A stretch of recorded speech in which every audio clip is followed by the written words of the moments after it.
I come from an era where depression was just sadness, and feelings of loneliness were solvable by being with other people. But all my life, I already knew I was suffering from a different kind of,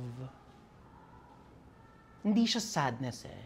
I was suffering from a different kind of separation of self.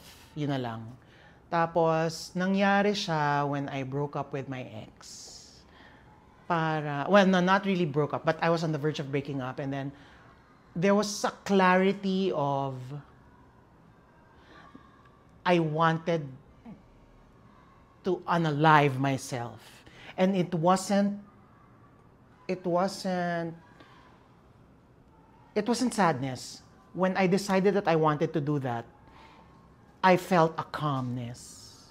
And then all of a sudden, everything just went, it's clear. So may relief.